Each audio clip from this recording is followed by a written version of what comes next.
Oh come on, Second Opinion, you and Looney both know that I have no intention on using my robots for world domination.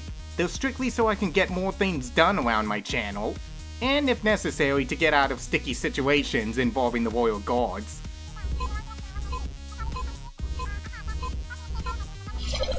Download complete. Okay, I'll agree to get rid of the explosives they have in them, but the lasers and other security features stay.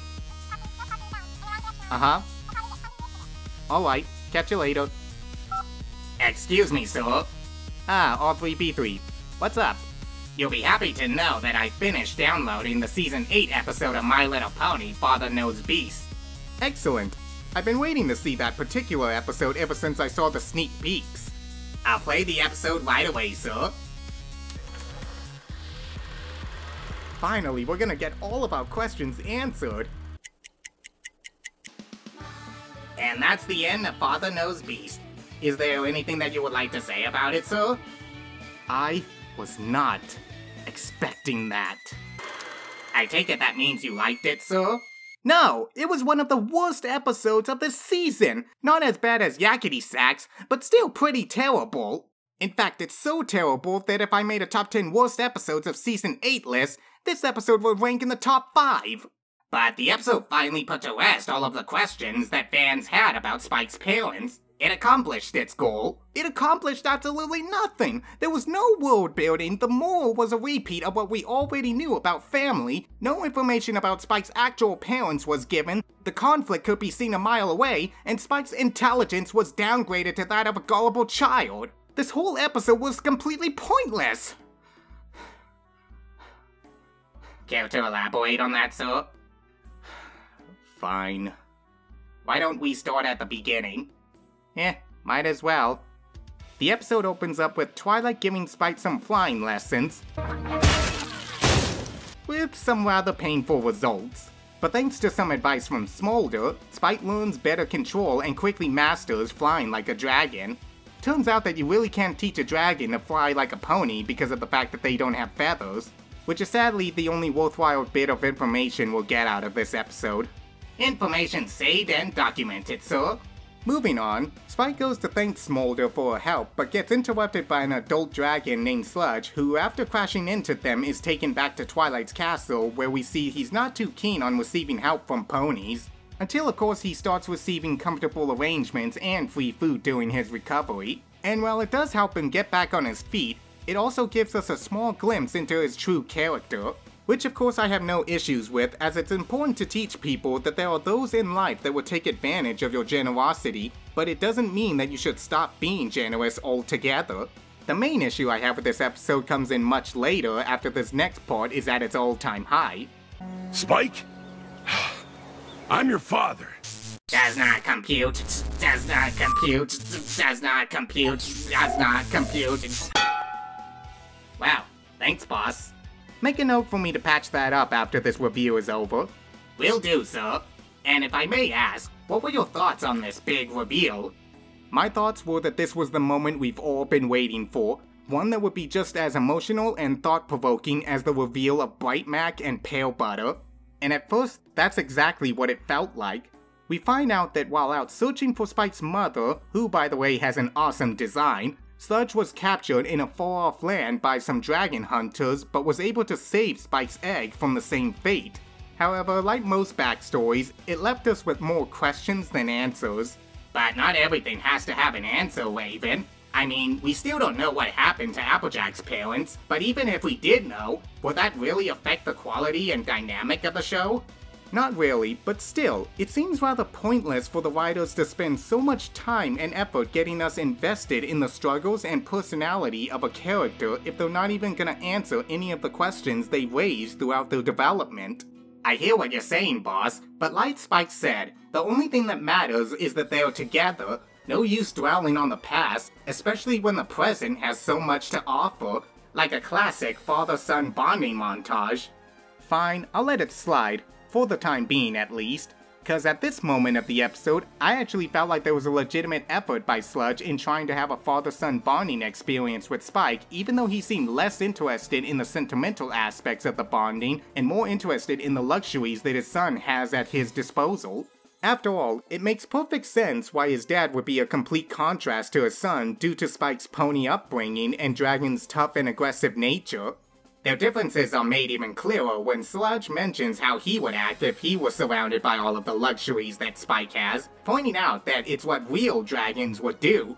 And after seeing how other dragons acted in earlier episodes, it makes sense why Spike would be interested in learning how real dragons are supposed to act through the help of his own father.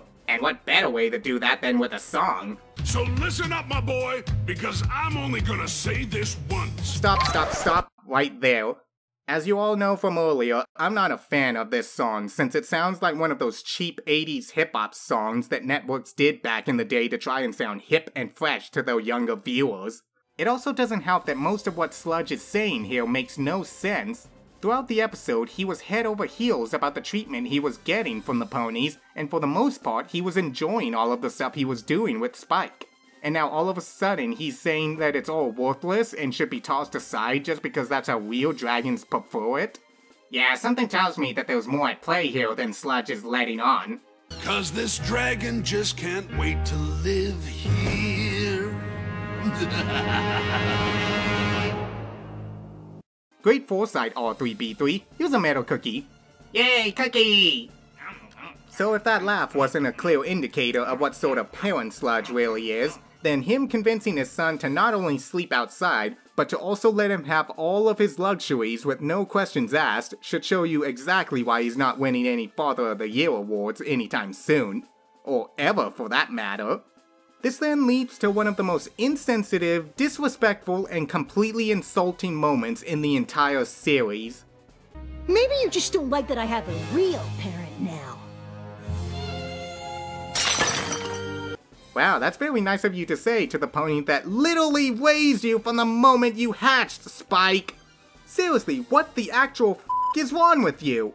Regardless of what you've been told by Sludge, none of it can even compare to the amount of love and care that Twilight has given you throughout the years. I'm sorry, but this moment was a complete and total gut punch to everything that made Spike a great character to me. For him to just call Twilight's concerns as both a friend and a parent just her being jealous of Sludge is just downright low. You have to keep in mind, sir, that regardless of how much character growth Spike has received throughout the series, he's still a child going through all of the natural stages of growing up. While the situation may be different, his response to Twilight is similar to that of a teenager talking back to their parent due to a need for independence and understanding. Not only does this moment show that there's still much needed growth for Spike's character, but it also highlights the caring motherly side of Twilight, showing that she is more of a true parent to Spike than Sludge is. I'll admit that's a fair assessment of his behavior in this particular situation, but Spike has dealt with pressure of not being like other dragons before, and already has a clear understanding of who his real friends and family are. In the Moltdown, Smolder explains what real dragon parents do to their young when they start going through the molt, but gets reassured by Twilight in the episode that she would never kick him out because of what happens to him. He's seen and heard what dragon culture is like, so why is he now welcoming it with open arms after learning that he doesn't need to be like other dragons? This is the same lesson he's learned in the past, just with a few different story elements. Speaking of lessons, Spike gets a pretty good one from Smolder after learning that Sludge has been feeding him false information about dragons. Yeah, if there's one thing I have to give Josh Haber credit for in this episode, it's how he uses Smolder as a credible source of information since she's pretty good friends with Spike and the rest of the main six to where she doesn't have to lie or keep secrets from them and has plenty of experience to teach Spike about how to be a real dragon in the modern age of friendship. In a way, she's kinda like an older sibling to Spike, not really that into forming emotional bonds, but willing to help out and do things together once in a while. Things like coming up with pranks or lies to find out what someone is hiding. It's not because he's trying to hide some terrible facts about dragons from Spike, or that he's trying to keep his son from leaving his side after he learns everything there is to know about dragons. No. It's because everything he told Spike, including the part about him being his father, was nothing but a lie. Yep, this guy, who we've spent the entire episode in one ear-bleeding song getting to know, isn't even related to Spike. He's just a self-centered con artist trying to mooch off of the amazing life that an orphan child was blessed with getting. And this is why I found the episode to be complete and utter garbage, because after all these years of waiting for an episode that would finally address the questions of where Spike came from and who his real parents are, they give us this, a story based entirely off of a lie. Which makes the moment when Spike tore off Twilight even worse because it held no weight behind it since the guy he was defending was a total phony. It also doesn't help that Sludge gets away with the whole charade without any repercussion from Twilight or her friends, which honestly would have been a very satisfying ending to see. But like getting a legitimate backstory about Spike, that was apparently too much to ask. The episode ends with Spike breaking the news to Twilight, who naturally forgives and comforts Spike like a true parent would, and we're given what I believe to be the final nail in the coffin for this episode. After the two make up, Twilight tells Spike that she'd understand if he still wants to look for his real parents, only for Spike to reply with, I don't think so. I already know who my real family is. Ooh.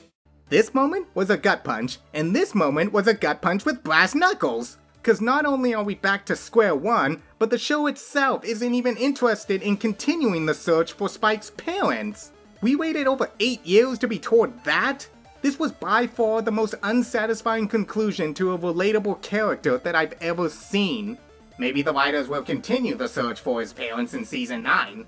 There's no point for them to continue the search in Season 9, because much like the Apple family parents, the reveal would have no worthwhile effect on the series since the characters already have everything they need. Them revisiting the topic of Spike's real parents would feel like an attempt to fix the mistake that is Father Knows Beast.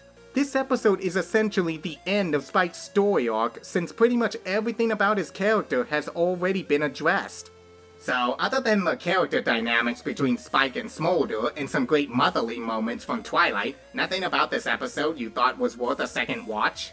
Nothing whatsoever, and for that reason, I have to give this episode a thumbs down. Honestly, if Sludge had turned out to be Spike's actual father and his mother was actually a kind-hearted and reliable individual, that would actually make a second episode addressing the issue more desirable and would actually make this episode somewhat better since it would show who Spike took after and why he is who he is, because he had two great mothers in his life. That is a story I would die to see. This episode, I don't even want to remember. Shall I delete the episode from my hard drive, sir? No, that's not good enough. I think it's best to just start over. As you wish, sir. Activate Protocol 800M. System prime for detonation. Where should I do it, boss? Oh, I got the perfect location in mind.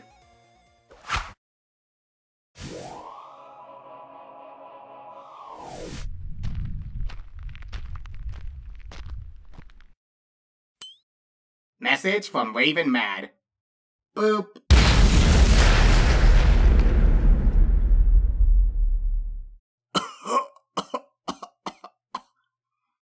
Well, that's it for today, folks. I'm Rav3n Mad, aka the Raving Lunatic. And he'll catch you later.